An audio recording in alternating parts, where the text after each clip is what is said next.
Hello, this is Professor Torsen. You're watching the recorded lecture for Chapter 10, Cell Division. We first looked at DNA back in Unit 1. We learned that DNA is a polymer made up of those monomer units called nucleotides. The nucleotides we looked at are adenine, thymine, cytosine, and guanine. And we learned that they pair together in a very specific way. The complementary base pairs are adenine and thymine and cytosine and guanine. So A and T always pair together, G and C always pair together. So we can talk about the size of an organism's genome in terms of how many base pairs there are. So humans have about 3 billion base pairs in our genome, as compared to something like the fruit fly called Drosophila, which is about 120 million base pairs. Now, when we consider genes, you may be surprised to learn that we have about 60% of our genes in common with the fruit fly. Humans overall have about 24,000 genes, and we can compare the number of chromosomes and the overall size of the genome in various species here in the table in the bottom right-hand corner of slide 2.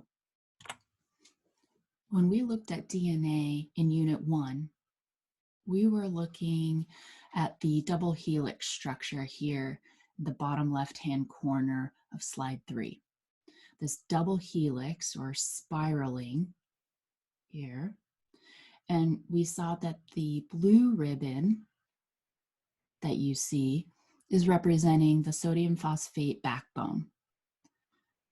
The colorful bars here are representing those complementary base pairs, A and T and G and C.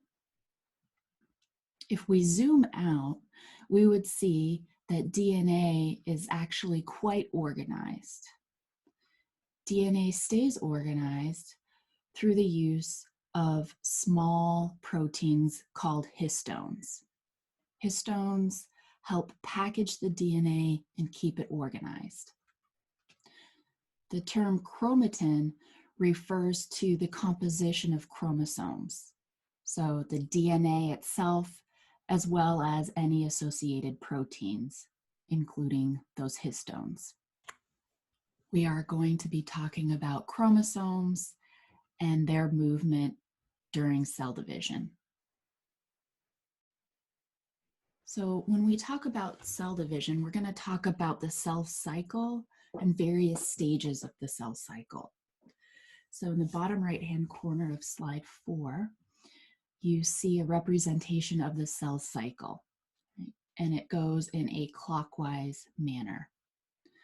So most of the cell cycle is taken up by this lighter blue color, and this lighter blue color is representing interphase.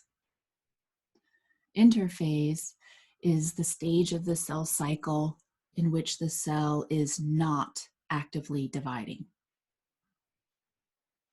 The darker portion of this cell cycle, here this darker blue color, is representing M phase, M for mitosis. This is when the cell is actively dividing. If we look a little bit closer at interphase and what's happening in the cell during interphase, we can actually identify 3 different parts: G1, S, and G2. G1, also called the first gap, is the first stage of interphase, and it's where the cell spends most of its time. During G1, the cell is maintaining normal cell function, normal cell growth, so the size of the cell increases, but the cell is not actively dividing. At some point, the cell may receive a signal that it's time to divide, in which case the cell will enter S phase. S stands for synthesis. During S phase, DNA is synthesized. Prior to cell division, the cell must copy or replicate all of its DNA. This happens during S phase of interphase. Following S phase is a stage called G2 or gap 2. During G2, we see a huge increase in cell activity. The cell begins to rapidly synthesize anything that it will need for the cell division process. It's also an opportunity for the cell to double check the DNA that it made during S phase, looking for any mistakes called mutations. G2 is generally a fairly short phase of interphase. I like to think of it more as a double check. The cell essentially has a checklist and it makes sure it has everything that it needs before it enters M phase. M phase is when the cell is actually dividing. We're going to talk about mitosis first. And during mitosis, what we will see is that the nucleus divides. Mitosis is immediately followed by cytokinesis, which is division of the cell itself. Mitosis includes prophase, prometaphase, metaphase, anaphase, and telophase. I should point out that not all textbooks include prometaphase as a distinct stage. Many textbooks will link prophase and prometaphase all together as one stage called prophase. Let's look at what happens in each of these stages. The first stage of mitosis is called prophase. During prophase, DNA is packed up. And by packed up, we mean it condenses or compacts down.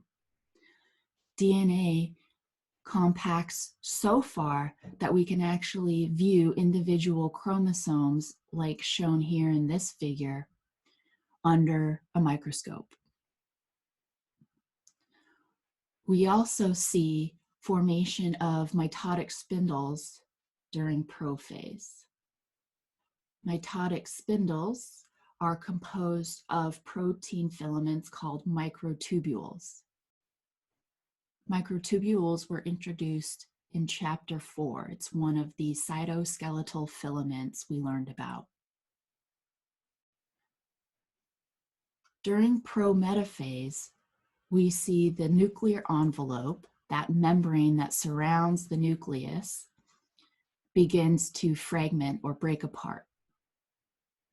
And again, in textbooks that don't list prometaphase as a separate stage, this fragmentation or breaking up of the nuclear envelope then would occur in prophase.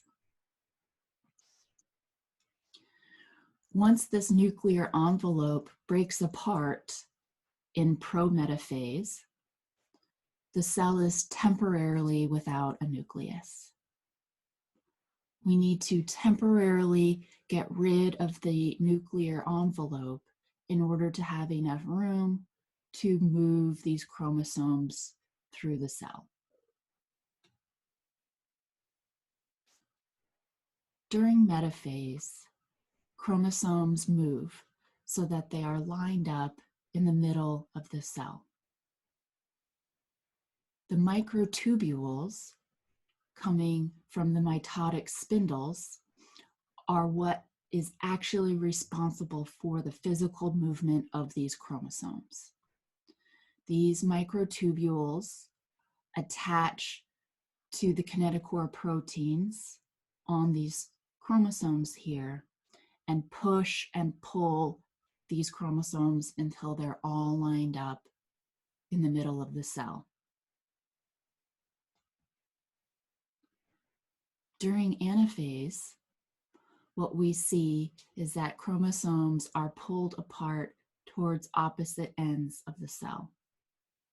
Again, this movement is achieved through those microtubule protein filaments of the mitotic spindles.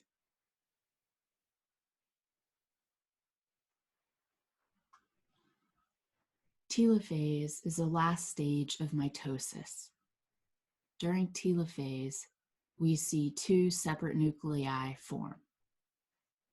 The cell rebuilds the nuclear envelopes around each grouping of chromosomes. So during telophase, we actually see one cell containing two nuclei.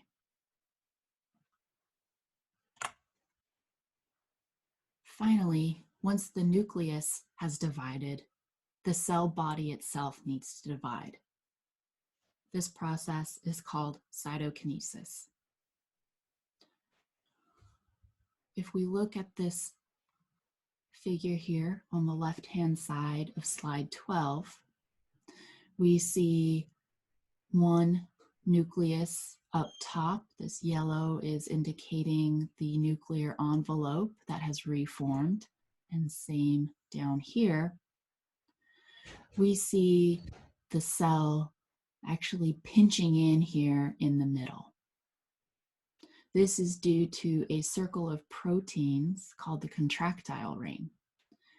This is almost like a belt that goes around the middle of this cell, and the belt gets cinched tighter and tighter until this cell actually breaks up into two individual cells. Now, this is slightly different when we look at animal cells versus plant cells. So animal cells, again, we see the contractile ring, and here you can see in this image, this indentation called cleavage furrow. So this indentation here is representing this indentation here in this drawing. Plant cells also undergo cytokinesis, but it's a slightly different process. Because plant cells also have a cell wall, when plant cells are dividing through cytokinesis, we see a unique structure called the cell plate beginning to form. This cell plate is the plant cell building the cell wall that will need to be built in order for these two nuclei to be separated into two individual cells, each surrounded by their own cell wall. Mitosis can be seen under a microscope, again, because these chromosomes are so compact that we can see them in a microscope. So here is an example of an onion root tip, and we can see different stages of the cell cycle. Right here, these dark lines are all of those chromosomes, and they are lined up here in the middle of the cell at the metaphase plate. Here on the right-hand side are a couple of cells in prophase. I can see condensed chromosomes here, right? And I also spy a cell in anaphase, so I can see the chromosomes have been pulled towards opposite ends of the cell. Before we continue, I want to introduce a couple glossary terms. As I went through mitosis, I was using the word chromosomes. which is not precise. What we were actually looking at are sister chromatids. So chromosomes are these individual units of DNA. Once DNA is replicated during S phase of interphase, we actually call them sister chromatids. Sister chromatids are identical to one another. When we consider how many chromosomes there are in an organism, we can talk about how many sets of chromosomes. So, for example, humans are diploid organisms. We actually have 2 complete sets of chromosomes. Humans have 46 chromosomes in total because we have 23 homologous pairs. So homologous pairs or homologous chromosomes are similar to one another, but not identical. Homologous chromosomes represent the maternal and the paternal copy of your chromosomes.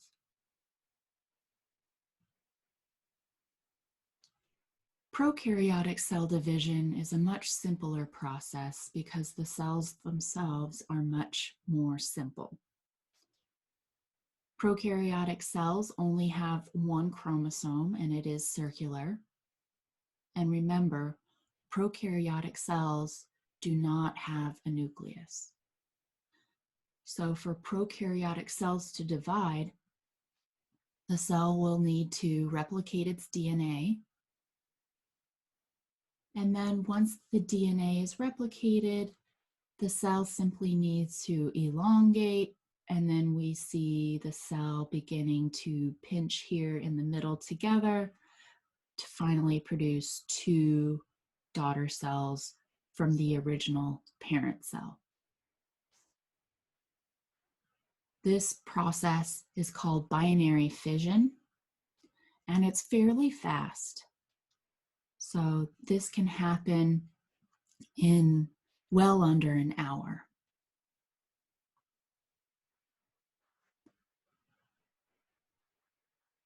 When we consider reproduction of organisms, we can look at asexual reproduction or sexual reproduction. In asexual reproduction, a single parent will actually split to produce 2 or more individuals. So one example of this is shown here. One individual cell is splitting into 2.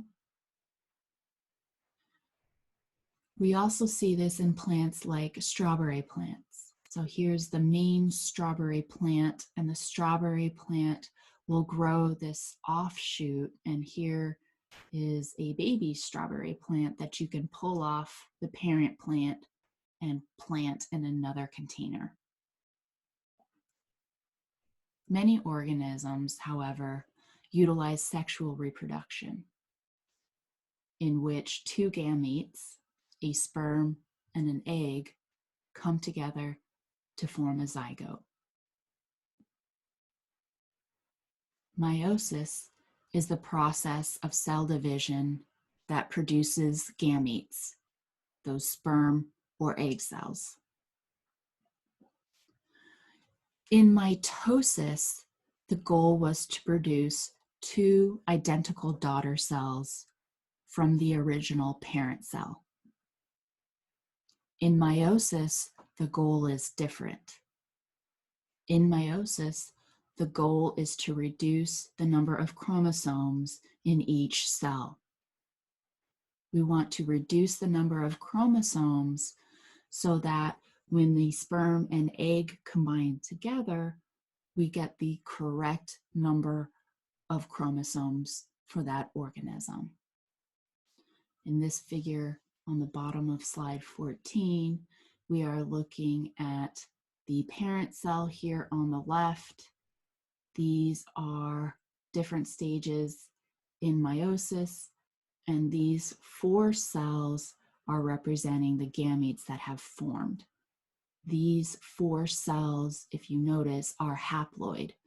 Each of these only contain 2 chromosomes when the parent cell contained 4 chromosomes in total.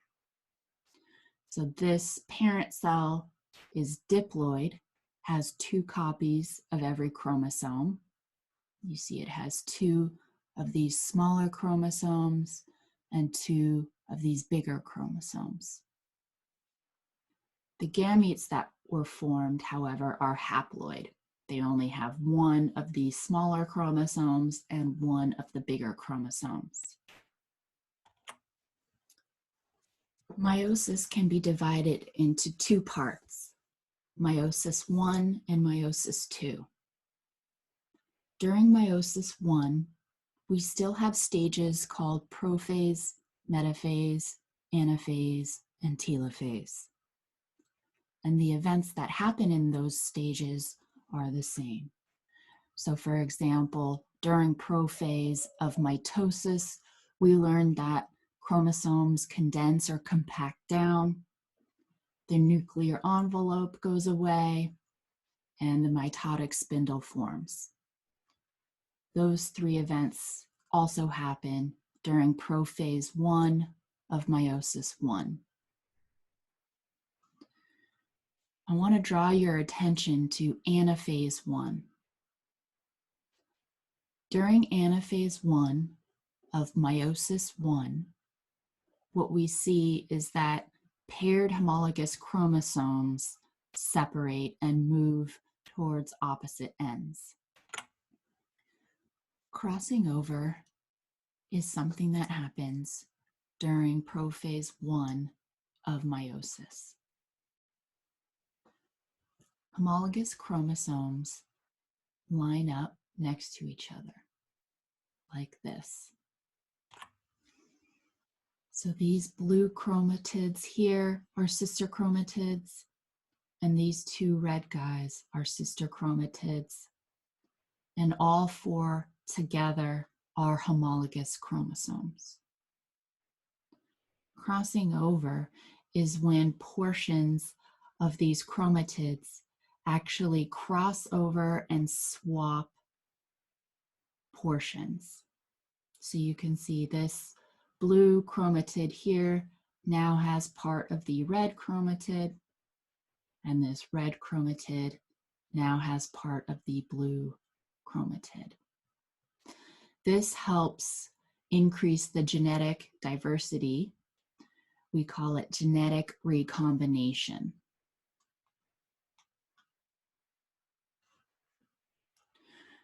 So thus far, we've looked at meiosis 1, the first round of division in meiosis.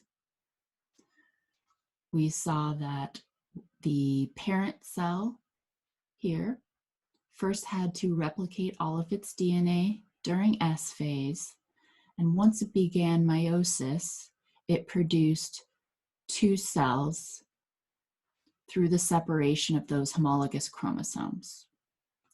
Notice that the sister chromatids are still connected. Sister chromatids separate during the second meiotic division called meiosis 2. The cell cycle is tightly regulated.